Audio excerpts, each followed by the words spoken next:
Chers frères et sœurs, dans le Christ de Jésus, Shalom Aleichem. Aujourd'hui, nous sommes le 13e dimanche du temps ordinaire, année C. L'évangile selon Saint Luc. Saint Luc nous parle du ministère de Jésus en Galilée. Jésus sillonne la Galilée et dans l'évangile d'aujourd'hui, il quitte la Galilée pour aller à Jérusalem. Jérusalem, c'est en Judée.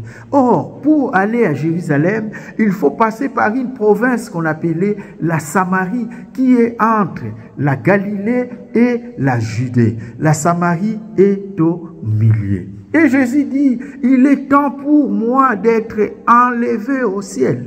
Donc Jésus parle de sa mort et de sa résurrection. Mais il va mourir où? À Jérusalem. Il prend la route pour Jérusalem. Mais pour y aller, il envoie d'abord ses disciples. Et ces disciples, pour aller à Jérusalem, devraient passer par la Samarie. La Galilée au nord, la Samarie au milieu et la Judée plus au sud. Mais pour y passer, ils sont arrivés dans un village de Samaritains.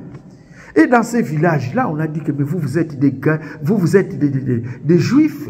Vous allez en Judée, mais vous ne devez pas passer par ici. Nous sommes des Samaritains. En effet, les Juifs et les Samaritains ne s'entendaient pas pour une raison. Les Juifs pieux considéraient les Samaritains comme des schismatiques.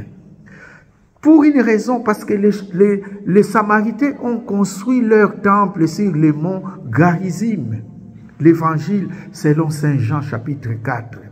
Et eux, ils allaient prier sur le mont Garizim. Et les Juifs, quant à eux, ils allaient sur le mont Sion à Jérusalem, où se trouvait le temple. Et pour cette raison-là, ils étaient en conflit. On considérait les Samaritains comme des schismatiques. Mais bien que cela, Jésus, lui, ne considérait pas les Samaritains ainsi. C'est pour cela que Jacques et Jean voulaient invoquer Dieu pour faire tomber, pour punir ces Samaritains-là qui n'ont pas voulu les recevoir. Jésus s'est opposé, mais non, ne les faites pas, surtout pas. Jésus, quant à lui, il considérait quand même ces Samaritains-là comme des bonnes personnes aussi. Mais il est fils de Dieu, il ne peut pas séparer les gens. Le contraire, il est venu appeler les brebis perdues. Et c'est ainsi même, Jésus, quant à lui, va même louer certains Samaritains. Si nous lisons l'évangile selon Saint Luc, chapitre 10, verset 30, Jésus va parler de la parabole du bon Samaritain. Il a pris ces Samaritains-là comme un exemple. Et si nous voyons Luc 17, verset 16, Jésus va parler de seul Samaritain qui est venu dire merci au Seigneur. Il a guéri 10 lépreux, mais seul le Samaritain qui est retourné pour dire merci à Jésus. Donc Jésus était toujours au-dessus de la mêlée. Il n'a pas voulu se mêler à ces conflits-là des Juifs. Et même dans l'évangile selon Saint Jean chapitre 4, on va voir Jésus avec la Samaritaine. La Samaritaine était même étonnée en disant que toi, un Juif, tu demandes de l'eau à moi, une Samaritaine. Jésus était au-delà de ça. Il n'a pas voulu entrer dans ces conflits entre les Juifs et les Samaritains. Jésus nous apprend à nous aussi de ne pas entrer dans des conflits, créer des conflits comme religieux. Non. Nous, comme religieux, nous, comme chrétiens, nous ne pouvons pas séparer. Nous ne pouvons pas dire ceux-là sont moins chrétiens ou ceux-là sont de telle religion. Non. Comme chrétiens, nous devons accepter tout le monde. Jésus ne sépare pas.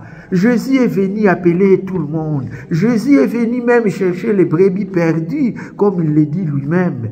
Et pourquoi nous devons chaque fois être des partisans des conflits? Non, ce n'est pas ça le christianisme.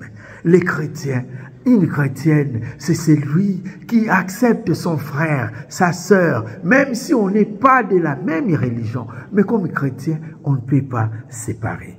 Et on voit dans l'évangile d'aujourd'hui, quand Jésus avance, un jeune homme veut le suivre. Mais Jésus donne les conditions. Attention, tu veux me suivre. Tu sauras vivre dans cette situation où je suis. Moi, je ne vis pas dans un confort, mais je vis dans une situation de pauvreté. Mais si tu sauras vivre ça, chers frères et sœurs, à notre époque, des gens qui se disent serviteurs de Dieu, servantes de Dieu, mais qui vivent dans des conforts, qui courent derrière le matérialisme, les jets privés, des villas, des belles voitures. Et c'est ça la bénédiction, selon ces gens-là. Mais non, ce n'est pas ça la bénédiction. La véritable bénédiction, c'est d'accepter Jésus comme Seigneur et Sauveur. C'est ça la bénédiction. Ce n'est pas la richesse qui fait la bénédiction, mais c'est l'amour du Christ.